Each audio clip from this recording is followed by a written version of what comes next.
Which brings us to, what is energy? And this is one of those things that I and some friends, I would like to do another podcast, like a completely different series on energy and consciousness and what it is and what is reality. Because I could go down this rabbit hole forever about what is energy. And the reason that you can go down that rabbit hole forever is because there is no answer. Like, we don't have a comprehension. We don't have a first principles understanding of energy that everybody can agree to. And the simplest definition that scales across categories that people can agree to is energy is the ability to do work or affect change. And energy in physics it's the literal there. It is reality. And energy is the ability to do work, and it shows up as kinetic energy, which is motion, that when we see things in motion, that is kinetic energy. It shows up as potential energy or stored energy, that you can put it into a battery. It shows up as thermal energy, which is heat. It shows up as electrical energy, which is electrons, which we have almost no comprehension of at the foundational level. It shows up as chemical energy, food, fuel, petroleum, that we use chemicals to create energy, and that you also have radiant or light energy. And with all of these energies, the foundational level of physics is that energy cannot be created or destroyed. It can only transform form. That whatever you apply energy to, like water, if you pour water into a glass, it will become the shape of the glass. Mm-hmm. If you pour water into a creek, it becomes the shape of a creek. Whatever you pour energy into, it becomes that thing. If you attach energy to a motor, it becomes kinetic energy and it transforms. If you pour energy into a human body, it becomes a human. And you are not your body. You are not your mind. You are the infinite and eternal energy that animates both of those, which means your energy can never disappear. It can only change form. Now, there's debate about what that energy transforms into when it leaves your body, but it doesn't disappear. That energy will always be a thing. And that the one consistent thing throughout your life is the energy that animates you. Your body will change, your mind will change, your opinions will change, your thoughts will change. All of these things are going to be different. If you have a boat and over the course of 1,000 years you change out all the pieces and parts on the boat, is that the same boat? That you just systematically replace every piece of it? Is it, in the course of doing maintenance, is it the same? We think that over the course of about 7 years, every cell in your body gets regenerated at some point. So, are you still you? What is the consistent through thread? And it would be that energy. So, energy in physics is the literal layer. It is reality. Energy in the biology layer is the living layer. And in living systems, energy is what allows life to organize itself. I think energy, when applied to anything, almost becomes a six-sided being, a six-sided entity. And that you blast a planet with enough sunlight and energy, it eventually form life, and that life will have six sides: 2 arms, 2 limbs, a head, and a tail. We lost our tail, but we had one. So originally we were a six-sided thing. So that energy is what allows life to organize itself. Food becomes ATP. ATP powers the muscles, nerves, cognition, repair, the emotions. From a biological level, fatigue is low available energy. It's not low energy, it's low available energy. And stress is energy that's locked in survival patterns. Healing is energy becoming available again. That when you are in a state of stress, you can't be in a state of thriving because you're in a state of defense. And all the energy is going towards defending. Once you get out of that defensive state, then you can go into a state of growth and transformation and healing. And your body isn't a machine that you put, it's an engine that you manage. So energy on the psychological and emotional layer. This is the experiential layer. Emotions aren't mental. They're psychological events. I feel. Where do you feel that? In your body. Oh, it's a feel, not a thought. It took me a while to figure out. Emotion literally implies energy in motion. Anxiety is energy preparing for threat. Anger is energy mobilizing to defend boundaries. Grief is energy releasing attachment. Joy is energy flowing without resistance.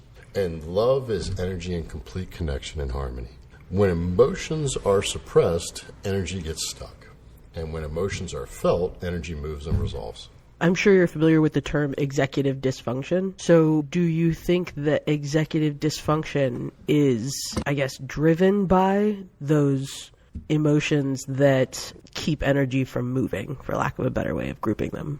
I think executive dysfunction and maybe not AD&D, we're not going to roll a 20-sided die for this. ADD and executive dysfunction, I don't think those are the same thing, but I think they do come from a similar root cause, or one of the root causes that can be similar. I'm not saying that this is the only root cause. Sure. That you don't trust yourself to set priorities. Ooh. That because of trauma that has happened in the past, either you didn't receive an instruction, you didn't remember instruction, you thought you needed to do something, and you ended up being punished because the thing that you thought was important, nobody else thought was important. And because you got punished for that, you have this lack of trust with yourself on, can I accurately assess and execute in the proper order what needs to be done? And not everybody excels at that. Yeah. I'm very good at that, like figuring out, hey, this is the order of tasks that we need to do it in. Now, when it gets tedious, I'm not very good at doing it. And there does seem to be a schism between strategy and tactical. So the strategy is, what order do we do this in? The tactical is, hey, here's A, B, we have to file this paper, and we got to fill this paper out, and we got to do that. Executing. And there does seem to be a discordance between those two people, that the people who are very good at executing are not very good at strategy, and the people who are very good at strategy are not very good at the tactical. That's very interesting. Yeah. I think that, for me anyway, that also rings true, like with a slight bit of perfectionism sprinkled in. Yeah. Is that fear of not executing properly, or Yes. even when there is no... It doesn't need to be done. It just needs to be perfect.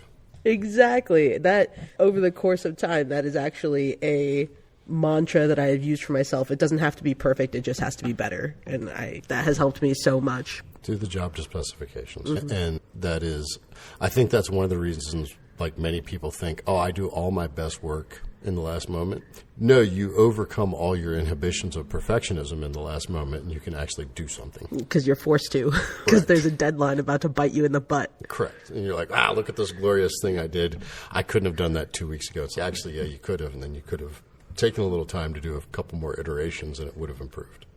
So when emotions are suppressed, they get stuck in the body. Like, they literally get stuck in your nervous system, that there is a path that they need to carry through. That energy, like all energy moving through systems, it needs to be grounded. Like, your house has a ground when they build in it, that there's a big metal post that goes from the foundation of your house into the ground that they hook the electrical system up to, so that when the current passes through, it can pass out of the system. The same thing happens with the emotions and the energy that are in you, that if you don't let them ground, if you don't let them complete, that they will get stuck. And that when the emotions are completely felt, that energy moves and resolves. So there are a lot of different ways in different traditions that they refer to energy, to recognize it.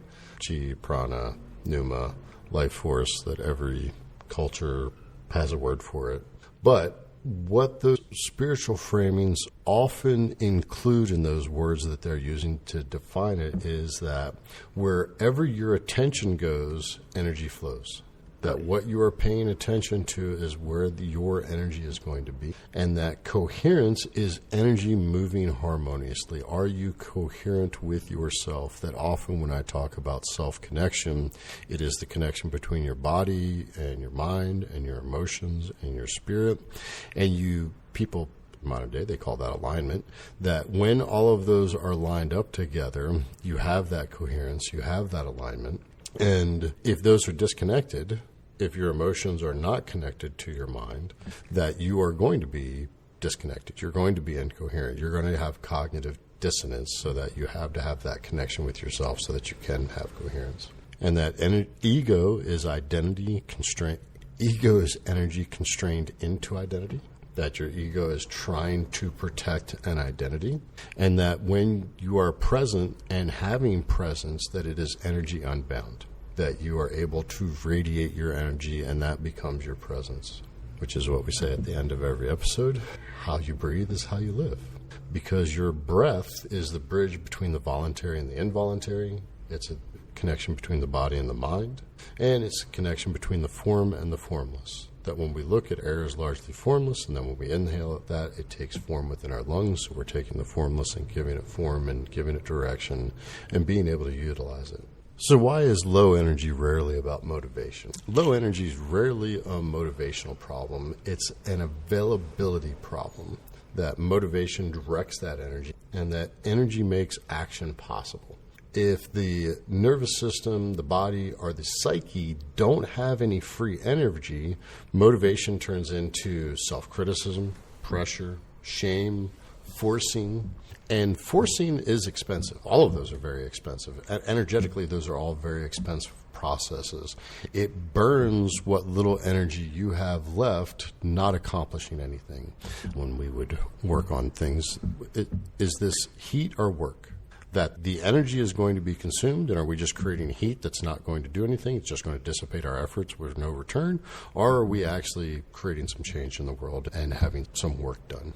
Most low energy, the reason for that is that all of your energy is already spoken for and budgeted, that it's already being spent somewhere else other than where you are consciously deciding that you would like to spend it. So in the short term, energy is fixed, it's finite, it's limited. On the one hand, we are infinite and eternal energy, and then on the other hand, we only have so much today. Today's energy is all we have for today, and there is a fixed amount of it. You only got so much, and it ends up getting allocated to invisible processes like chronic stress, low-grade fight or flight that keeps you braced, that keeps you ready, that keeps you on guard, that it gives you shallow breathing, it causes you to be vigilant, causes subtle muscle tension that is consistent and chronic, and you can't ever fully relax. The first time that I did an ayahuasca and bufo ceremony, I think it is the first time I had relaxed my core in about 30 years. And I was like, whew, this is what relaxation is. I'm all loosey-goosey. This is all kinds of different. So it's like leaving your car idling all day and wondering why the tank is empty. Have you ever heard the term borrowing from tomorrow's energy for today? Yes.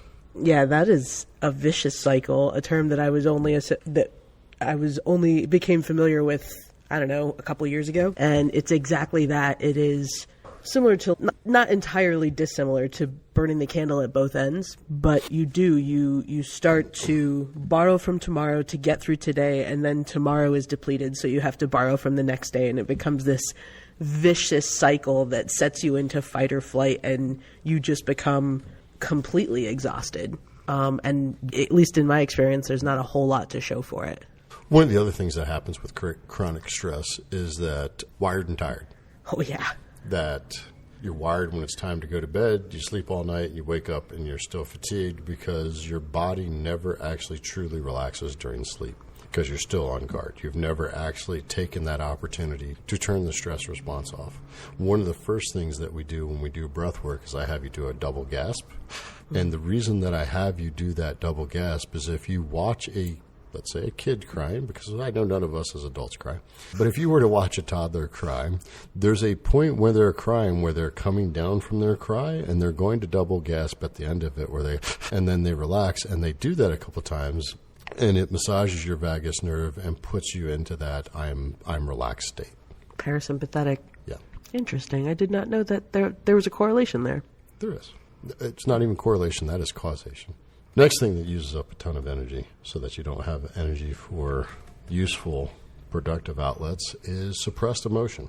Unfelt emotions don't disappear. They just bind onto energy within your body. Holding grief, anger, fear, shame without awareness is metabolically expensive.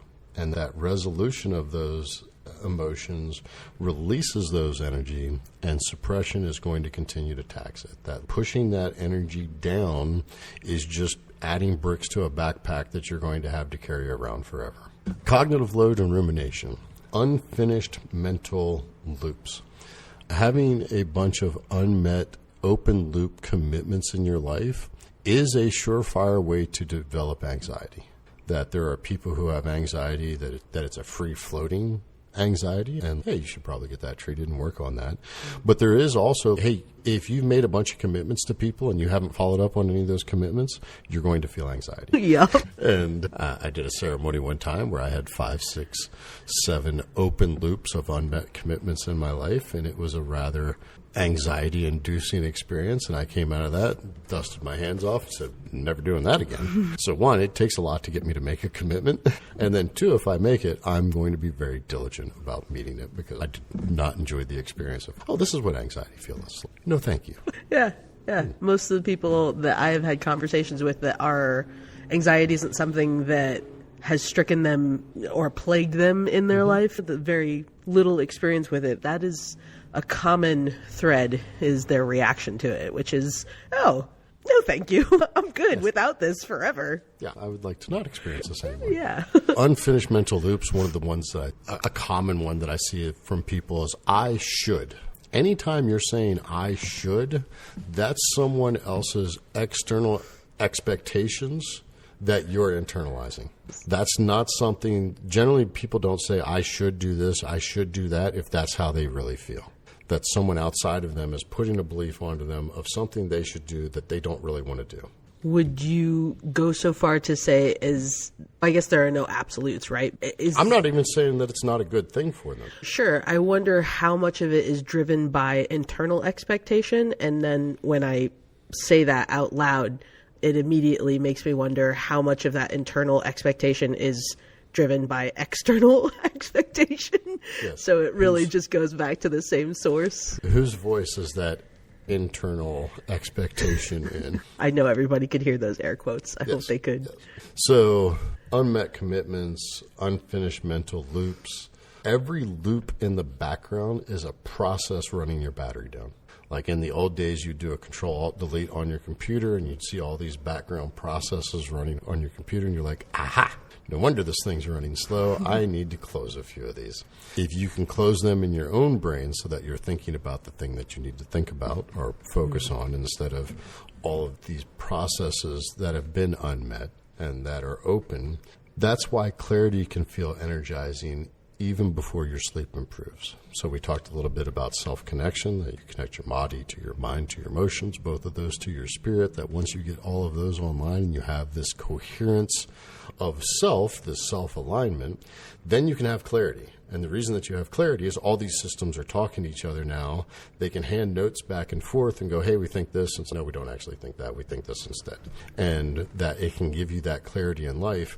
And once you have that clarity, that gives you courage to act. That a confused mind always says no. And that once you have connection, once you have clarity, then you can have courage to act. Identity maintenance or ego work. Maintaining a persona costs energy. I think we've talked about this before, that in Greek theater, the actors would wear a mask, and that was their persona. And many people, when they are going out into the world, they have a persona that they are projecting instead of showing up as they really are. And sometimes that's for everyone's benefit because the person they really are is not that savory. But it'd be a lot better if you just became a more moral and upright and savory person. But one of the other ways that it becomes energetically expensive managing your persona is that you always need to be right. You always have to be good. That when people give you feedback of, hey, this wasn't good, no, that's not right, I'm not really like that. And actually you are. Avoiding being judged, hiding vulnerability, trying to manage everybody's impression about you, and that true presence costs almost nothing. And if you just are as you are, it's energetically very, very easy, very in flow. Yeah.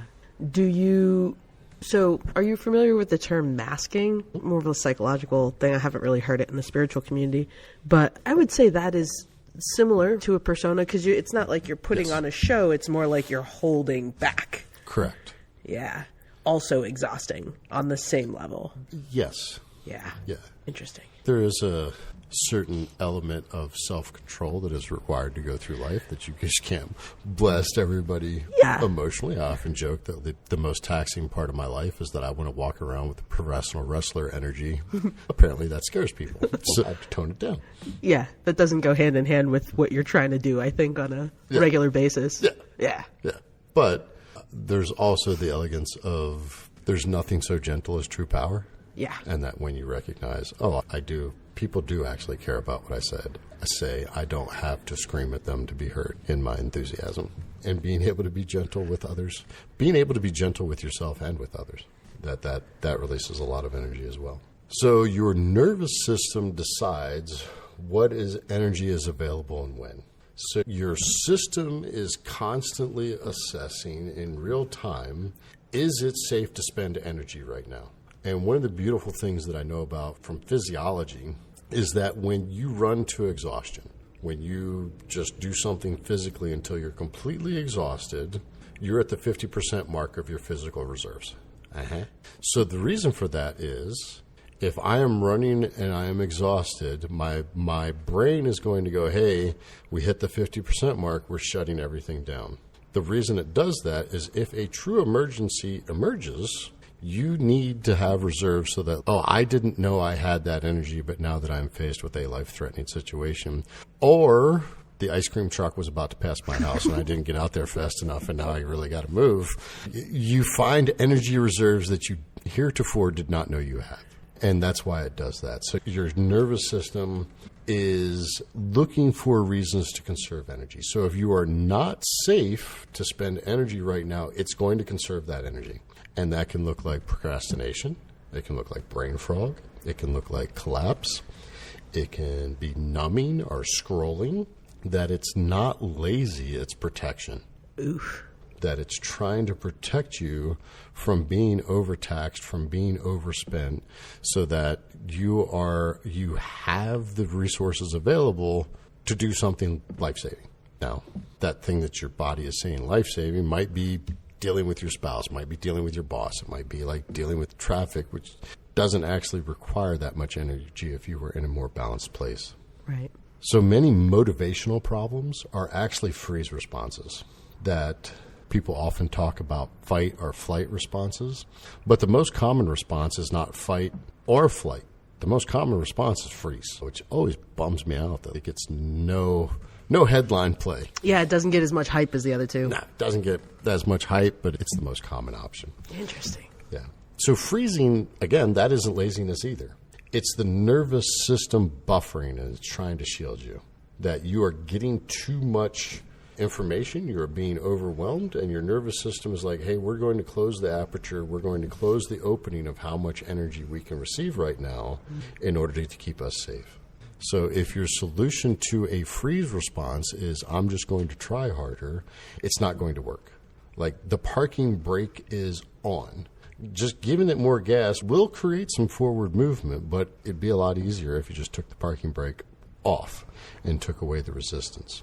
So what you want to do is regulate, complete, and restore access. How do emotions bind to energy and how do they release it? But what we're going to talk about right now is the difference between energy quality and energy intensity. And before now, we've basically been talking about energy as one thing, high-low. But we're going to talk about the two axes of energy that, like high-low, present or absent, that's how we've talked about it. But energy actually lives on two separate axes. And one, the first axis is, let's talk about that, is up, down. We'll call that high-low. You got high energy that's up. You got low energy that's down. And then the other way we're going to talk about it is right to left, which would be, let's say, positives on the right, negatives on the left. That you can be high negative, you can be low negative. You can be high positive, you can be low positive.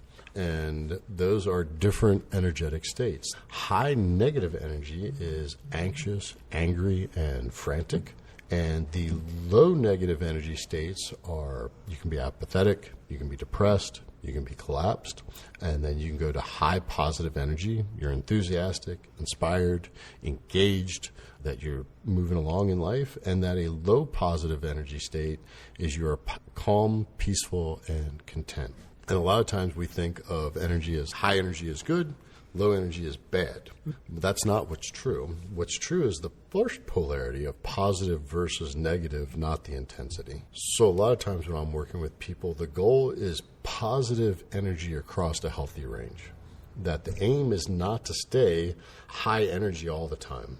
I've been working with a guy recently, and he just wants like 100% all the time, every time, all day, every day should just be super productive.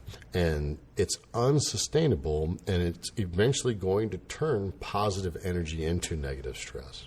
So the real goal is to generate a predominantly positive energy and allow it to naturally alternate between high and low. And again, high positive energy, it looks like in great engagement, creativity, action. And that low positive energy is rest, peace, integration, entertainment, stillness. Both of them are healthy. Both of them are necessary. Both are signs of a regulated system. And what goes wrong is chronic negative energy. Experiencing negative energy may be appropriate for that situation. There may be something going down that, hey, me and my boss are having an argument. Being in a positive energy state during that is probably not going to be received well. Yeah. That could be received poorly, probably not a good way to handle it. That experiencing negative energy isn't a failure. It's part of being human, that we're going to have things that like upset us and get us into a negative state, that we are going to experience fear. Things are going to happen that make you afraid. And it's appropriate to be afraid. Hey, someone almost hit me with a car. It spooked me. Okay. It's an appropriate response. It's an appropriate response. There are things that are going to make you angry. Why? Because somebody violated your boundaries or somebody committed an act of injustice. There are things that are going to make you grief because you've lost love, you've lost connection in your life, that you're going to be sad. That all of these are natural states that you should move through in some appropriate amount of time. And the problem isn't that negative energy shows up in your life. It's when negative energy becomes chronic, long-term, and for long periods of time rather than intermittent. And that it becomes your baseline instead of a signal. And that it becomes an identity instead of a passing state. When I think of identity as a negative state, I've had a few friends in my life that I like to affectionately nickname Eeyore, hoping that if I give them the designation of Eeyore, they will realize, oh, this is not the best look. Maybe I should show up a little differently. It'd be a lot cooler if you did. So chronic negative energy keeps your entire psyche and nervous system and body in protection mode, and it's going to bind up and use and consume a lot of energy. Anxiety becomes your default mode instead of I've left an open loop. You're just always in anxiety. Apathy sets in. You become cynical, and people who are hopeful seem naive in your world. So negative energy should be rare and brief, not constant and familiar. If there's also another side to that, that if negative energy is constant and familiar in your life, you may need to actually make some shifts in your life. Like you may feel that way for a good reason, that you're surrounded by people who are malevolent towards you, don't have good intentions for you at heart, and that you need to make a shift to get them out. Or even that you may not be malevolent toward yourself, but your actions are showing up as such. You may be apathetic towards yourself. Better word, yeah. There's 100%. people certainly doing self-harm because they have not even a disregard for themselves, but a hate for themselves. Variety of reasons for that. That they have that self-hate. But even if you don't have self-hate, like it's not always the worst conditions that we're facing, but you're just like, Who cares? Who cares? Yeah, doesn't matter. If I disappeared tomorrow, nobody would care. Yeah. I'm going to map the quadrants again. So you have high negative energy, anxiety, panic, rage, being frantic. This is fight or flight energy. It feels intense, but it's corrosive. You have low negative energy, apathy, depression, hopelessness, numb, collapse. This is your freeze energy, that it's low movement, low belief, low access. And then you have high positive energy, motivation, curiosity, passion, play. This is growth energy. It wants to move, build, and create. And then you have low positive energy, calm, peace, contentment, presence. This is restoration energy, and it integrates experiences and helps you replenish your capacity. And that a healthy life moves vertically on the positive side of the map, sometimes high, sometimes low, without getting stuck horizontally in the negative. It may move into the negative every once in a while, and it's appropriate to touch on that negative every once in a while because of a real life experience that's happening. Sure. But it should be a passing moment. And when I say a passing moment, like you may have a situation in your personal life or your business life where my spouse has cancer, and like you may have 6 months of seriously negative energy. Yeah. And that's not there's nothing I'm saying that you should go, I should beat myself up because I've been negative for 6 months. No, you're Deservedly, this is a rough patch, but hopefully at some point that will end and resolve. So why this matters is that a lot of people misinterpret the signal, that they feel like they're in a low energy state and assume something is wrong. So they try and force themselves back into high energy, but the system actually needs that low positive energy of rest and quiet, and that forcing that stimulation, that if you are forcing yourself from a calm state to a high energy state, is going to create negative energy. And this is one of the things that causes burnout. It's not the only thing, but it can be one of the things that causes burnout. And being in a state of equanimity allows you to rest without guilt or act without panic. That you don't have to be busy all the time, that in that state of equanimity, that if you feel unsettled when you're trying to rest, like you don't always have to have something to do. Yes? that your production is not related to your value, that you're allowed to just relax without guilt or shame. Yeah. Yeah, it's funny how when you truly relax, like when you truly allow yourself to experience that low positive energy, the feelings of restoration that come out of it can be overwhelming isn't the right word, like revitalizing maybe. It can be really big. And it took me a long time to realize the difference between that feeling of revitalization and the, okay, I guess I'm going to rest now because I'm super tired and like basically at my wit's end. And then I rest, lounge in bed, do whatever, watch movies all day, whatever the case may be. But I don't allow myself to like slide into that quadrant of positive low energy. And I'm even more tired after that rest simply because I didn't allow myself to do it. I don't want to say the right way, but a beneficial way. More skillful. Yes. Yeah, for sure. Yeah. The more beneficial way, the more skillful way. Which, yeah, I guess we'll cover this right now. One of the things that can happen to people with ADD and why they have problems resting is they're not paying attention, so they don't hear things. And they'll show up for school in the third grade and just like walk into school like, dude, everything's great in the world, and they're completely relaxed and at ease. And then everybody goes, hey, did you bring in your insect collection project today? And you're like, huh, what? Panic. Wait, that was due today? We have an insect project? What's going on?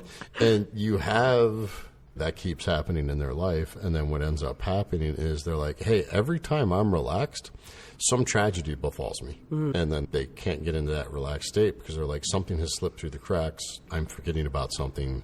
This is not good.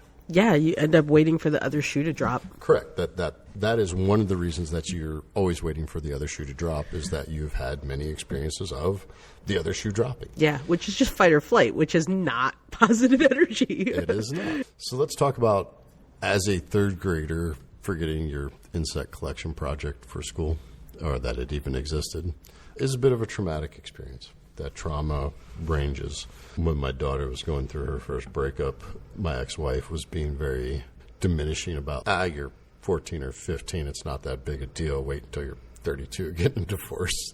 And I was like, I have a different take on this. This is the first time her heart's ever been broken. It's probably going to be the worst one that ever happened. Like, how about we stop diminishing that and for her some consolation instead. So everybody's trauma is different. That I think it was Chris Williamson who has said, the worst thing that has ever happened to you is the worst thing that's ever happened to you. And those may be different things. I have another friend that likes to say, your stub toe doesn't hurt more than my stub toe. And also, it's not a competition. Trauma is an experience that permanently alters your response to the world. It doesn't matter what happened, that like or how grandiose other people think it is, but it has permanently altered how you are going to respond to the world. And that is one of the best explanations I've heard of trauma. And that trauma tends to trap people in the negative quadrants, that when they experience trauma, that if they have high negative energy, they're going to have hypervigilance, which is PTSD. They can have anxiety. They can have low negative energy, that they shut down, that they're apathetic, that they're withdrawn. And healing doesn't mean just jumping straight into high positive energy. It means restoring access to low positive energy first, which when people do breath work, that's usually the first thing that happens is they enter that place of low positive energy, that they feel safe, they feel calm, they feel present, they feel a sense of neutrality and ease. And from there, positive energy may or may not organically emerge. Sometimes when we're doing breath work, the first time they come do breath work, they've been in such a terrible state for such a long time that all they're going to feel is that low positive energy. And I call that a state of deep meditation, that the monkey mind in their brain shuts off and they're just able to be calm and not think about 1,000 different things. So instead of asking, do I have enough energy, maybe we could ask, what kind of energy do I have right now? And what does my system need next? And sometimes the answer is movement. Sometimes the answer is stillness. Both can be healthy if the polarity is positive. And the goal isn't to feel good all the time. I think there are many people certainly that come to this work that want comfort over what I call cure, that they want comfort instead of cure. Hey, if you will just soothe me, and I'm not here for a soothing experience, I am here to help elevate you. And sometimes that can be deeply uncomfortable. So our goal isn't to feel good all the time. It's to live mostly on the positive side of energy with room to rise and fall. I think you made a very good point before when you said simply that it is unsustainable. Just nobody can be in that high positive energy, not only because, again, that's just not how life works. If you go at everything that way, there's going to be a very large emotional gap. But also that I don't think that's how our bodies, our spirits, are meant to work, because you cut out so much of the valleys because you're focused so much on the peaks, that. Again, just a gap created. I think it's also true on the other side that you see many people in the spiritual community who are trying to live in the low positive energy all the time, and they're just trying to stay in that steady state, which when it comes to equanimity is not that your emotions don't rise or fall. It's that they rise or fall slowly, and that your emotions don't spike and they're not erratic and flying all over the place, that when things happen that upset you, it's a very slow, smooth response to it instead of flipping out. And I think that is how I interpret equanimity, not a place of nothing phases me. It phases me, just slowly. Yeah. Yeah. It phases me, but not to the outside eye. Hopefully we can remain calm on the inside as well, that we're not keeping up appearances. We're not letting our ego do spiritual projection for us and go, I am the Buddha today. Clearly on the inside, you are not the Buddha. Which brings us to apathy. Apathy is the feeling that nothing matters. And apathy is a protective mechanism against overwhelm. And it's one that drains energy and stifles growth. It's empty, it's hopeless, it's heavy. It shows up as, what's the use? Nothing matters. And it creates a loop that you don't try to do things because you don't believe, and because you don't try, things get worse. And then as things get worse, that belief collapses even further.